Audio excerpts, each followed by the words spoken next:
Good evening, everyone. My name is Wilma Jones, and I'm an umpire trainer with the Western Province Cricket Umpires Association.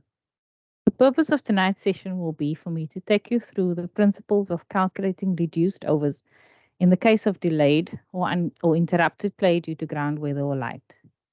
This will be the first session in a series of 3 where we will start with relatively basic calculations and then move our way up to intermediate and advanced. Thank you so much for joining us this evening. We hope that you will find this information helpful and that you will be able to easily apply the principles. So what happens when a game is delayed or interrupted due to ground weather or light? Do you as an umpire get to just pick a magic number? Surely we cannot. The Duckworth-Lewis-Stern method is a mathematical formulation designed to calculate the target score, which is the number of runs needed to win, for the team batting second in a limited overs cricket match interrupted by weather or other circumstances. This method was devised by 2 English statisticians, Frank Duckworth and Tony Lewis, not to be confused with former cricketer Tony Lewis, and was formerly known as Duckworth-Lewis method. It was introduced in 1997 and adopted officially by the ICC in 1999. After the retirements of Duckworth and Lewis, Stephen Stern became the custodian of the method, and it was renamed to its current title in November 2014. Target score in cricket matches without interruptions is 1 more than the number of runs scored by the team that batted first. When overs are lost, setting an adjusted target for the team batting second is not as simple as reducing the run target proportionally to the loss in overs, because a team with 10 wickets in hand and 25 overs to bat can play more aggressively than if they had 10 wickets and a full 50 overs, for example, and can consequently achieve a higher run rate. The DLS method is an attempt to set a statistically fair target for the second team's innings, which is the same difficulty as the original target. The basic principle is that each team in a limited overs match has 2 resources available with which to score runs, overs to play and wickets remaining, and the target is adjusted proportionally to the change in the combination of these 2 resources. You'll recall seeing in international matches that an adjusted target score is flashed on screen with the words DLS next to it, indicating that this had been derived using the DLS calculator. But how do we do this at our local club level? Mr. Duckworth, Lewis and Stern was kind enough to provide the rest of the cricketing fraternity with handwritten sheets consisting of 4 tables to assist us with such calculations.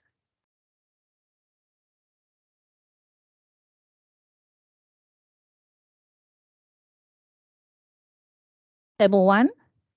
This is the calculation sheet for use when a delay or interruption occurs in the first innings. Table 2 will be used to check whether an interruption during the first innings should actually terminate that innings. Table 3 is the sheet we will use for the start of the second innings. Table 4, which is the final sheet, is the calculation sheet which we will use when interruption occurs after the start of the second innings.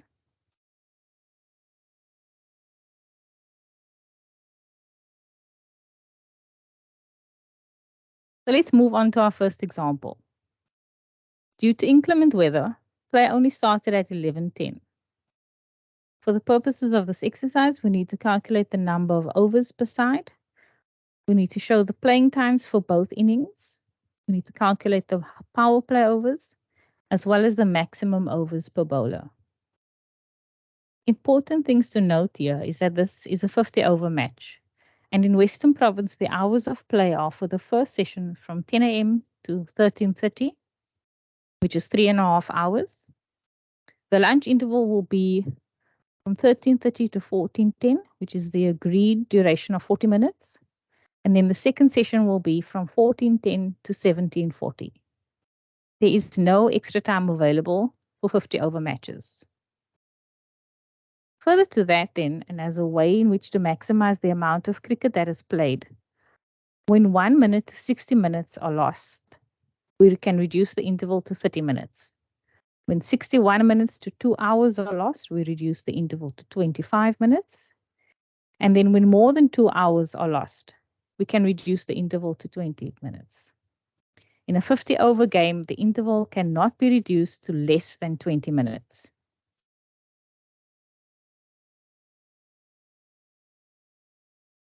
The first question that we're going to ask ourselves, and this is going to determine which table to use, is which innings did the interruption occur?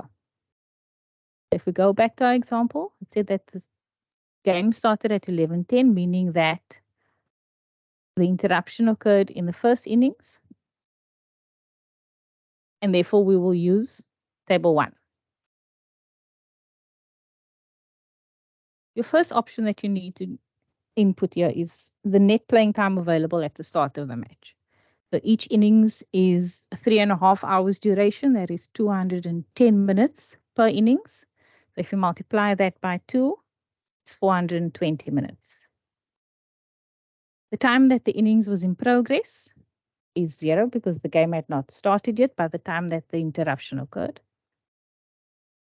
The playing time lost, this you will calculate from 10 o'clock till 11:20. So that's a total of 60 plus 20, it's 80 minutes. As I said earlier, there is no extra time available in 50 over matches, so that will be 0. The time made up from reduced interval. As I said earlier on, if 61 to 120 minutes are lost, we can reduce the interval to 25 minutes. So if the agreed duration of the interval is 40 minutes minus 25, that means we make up 15 minutes. So effectively, the playing time lost, you will then take the amount that you have inputted at C, which is the playing time lost, which is 80, minus the extra time available, plus the time made up from the reduced interval, which is 15 minutes. That gives you 65. The remaining playing time available, therefore, will be 420 minus 65.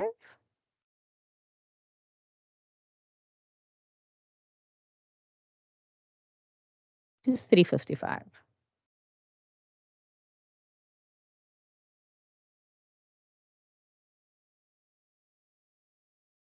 The next answer that they're looking for here, you need to take the remaining playing time available, which is 355, divided by 4.2.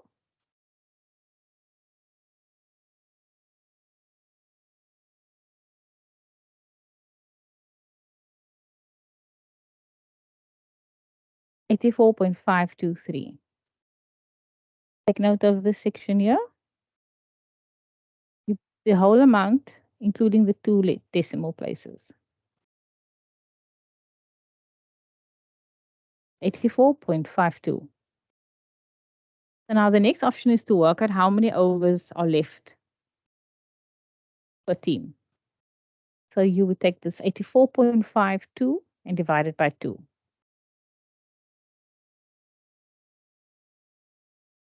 Now you cannot play 42.26 overs. So what we'll do here is round it up. So we are left with 43.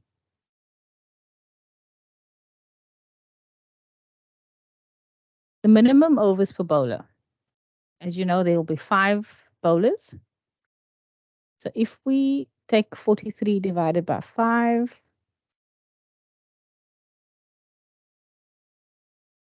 left with 8.6.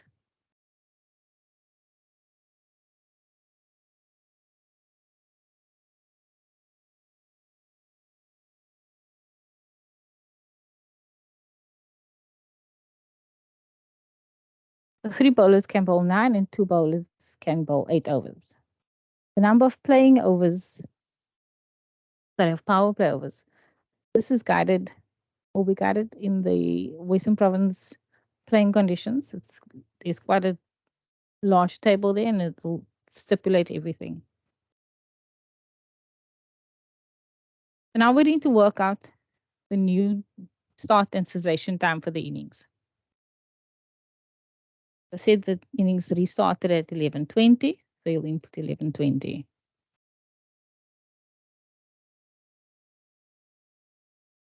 The length of the innings will then be that adjusted amount of overs, which is 43, times 4.2.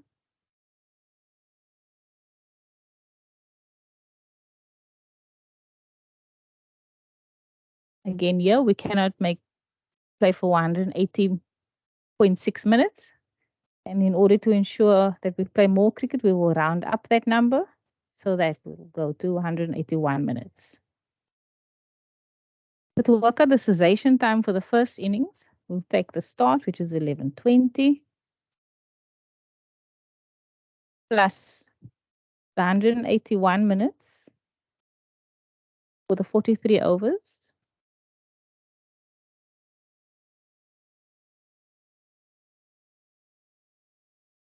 That will take you to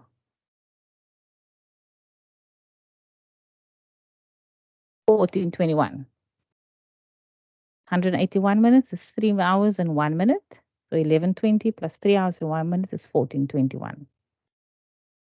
The length of your interval is 25 minutes. Remember, we've reduced from 40 to 25 because it's the amount of playing time lost was longer than an hour. The second innings will then commence 14:46.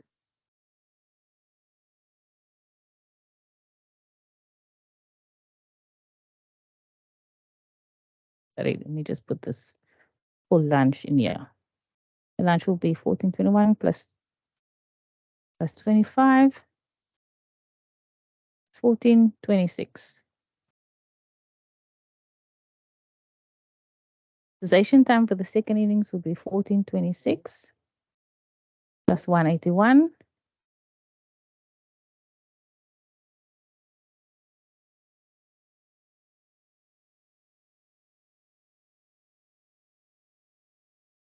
Seven. Yes, Kaino. Please unmute your microphone. Hi, Wilma. I just want to clarify if it's 14:21 plus 25 minutes. Yes, thank you. 14:46. Okay. Thank you. See, there you picked up something. And I'm sitting with why is my timing not right? So normally, the normal cessation time for a game would be 17:40. And when there is a delay in play and times are adjusted, but normally there's a bracket of about 9 minutes after the cessation time. So from 17:40 to 17:49. Anywhere in between that is an accepted or is a correct new cessation time. If your time had to end before that, then there would have been a problem with one of your calculations somewhere along the way. Or it could be correct, but if it ends maybe a minute or two before 17:40, rather than add 1 over per side extra to ensure that we do not end before the originally agreed cessation time.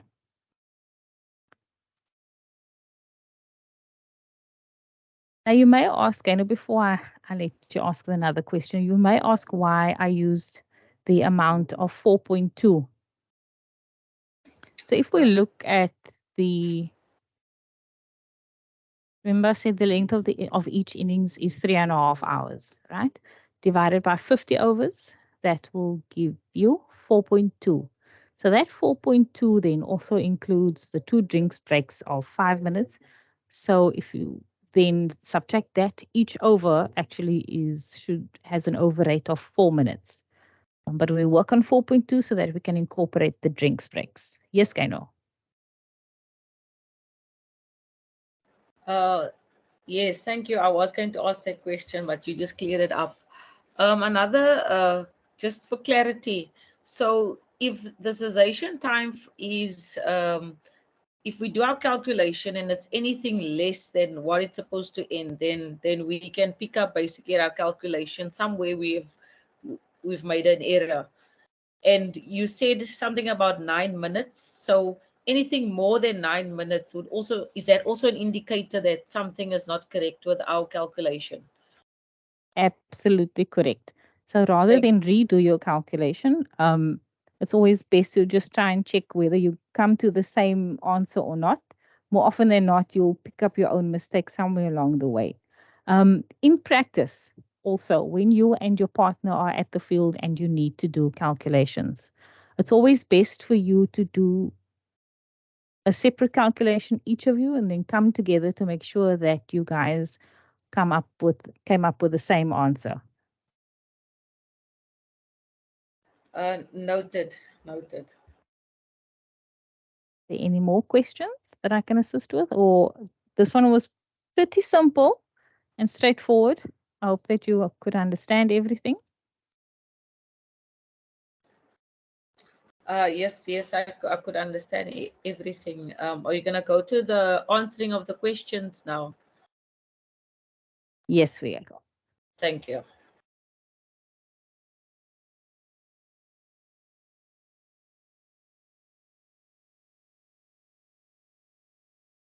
The answer to the first question, calculate the number of overs per side. As you can see, as we worked out, 84.52 divided by 2 leaves us with 43 overs remaining per side. So the game will be reduced and each side will then only play 43 overs and that will constitute the match. The playing times for both innings, so the first innings will then start at 11:20. Cessation time for the first innings will be 14:21. The lunch interval will be from 14:21 till 14:46, and then the second innings will be from 14:46 until 17:47. The maximum overs per bowler will be 3 bowlers can bowl 9 and 2 bowlers can bowl 8. I just want to pull up the power plays for you.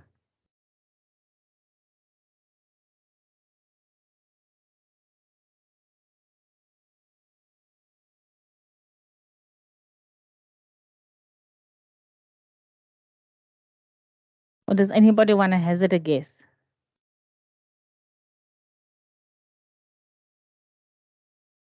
Energy want to hazard a guess how many power plays will be left with?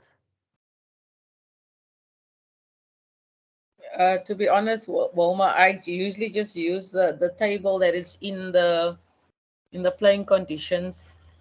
So if you can refer to that, please. 100%. I think most of us do. It's quite a long table, and for us to be able to memorize all of that is probably impossible. I'm just pulling that up for you, and then we can take a look at how many power plays we will be left with for 43 overs.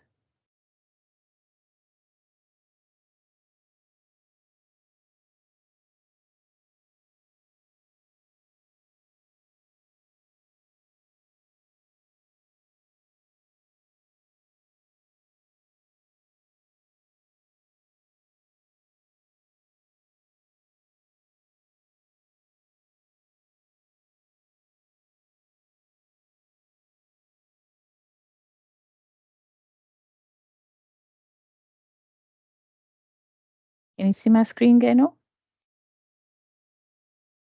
Yes, I can. I was actually Right. gonna guess half right, actually.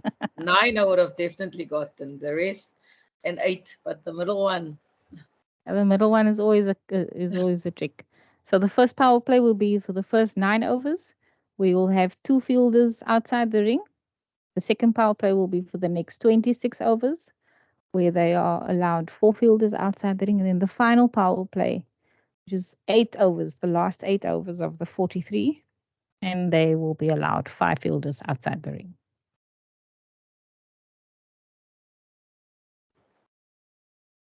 Are there any more questions before we end off tonight's session?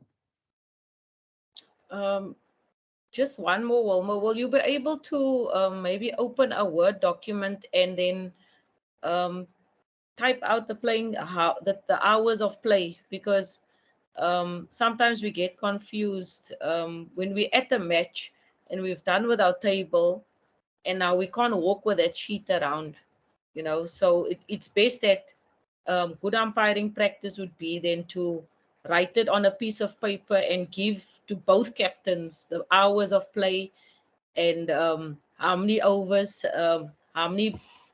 overs is each bowler allowed to bowl. Can you maybe open a Word spreadsheet and then type it for us so that as umpires we can know how to hand it over to to each captain? Yes, sure, I can do that for you.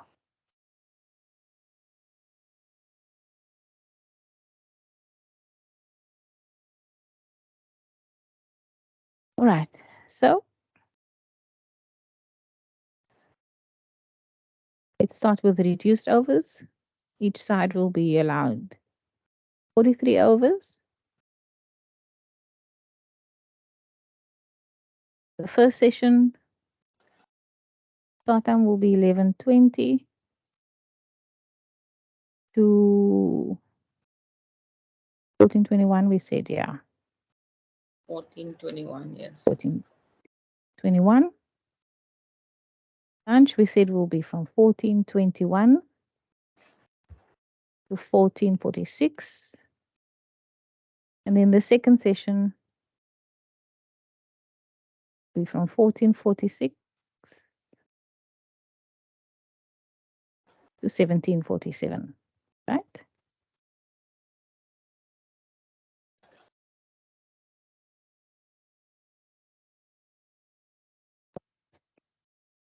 Three can bowl 9, 2 can bowl 8. Power plays 9, 26, and 8. Oh, thank you, Wilma. So that's how so you're saying this is what we basically hand over to each captain. What you can hand over to each captain. Also remember to keep the scorers informed of the reduced overs, as well as the new start and cessation times for each innings, because they also need to be aware. Noted. Thank you, Gaino, for attending. Hope to see you next week with our next calculation session. Thank you, Wilma, for clearing it out. And we can basically just go and always look at the session and refresh ourselves. Thank you. I'm happy you enjoyed it. Thank you so much. Bye-bye. Bye-bye.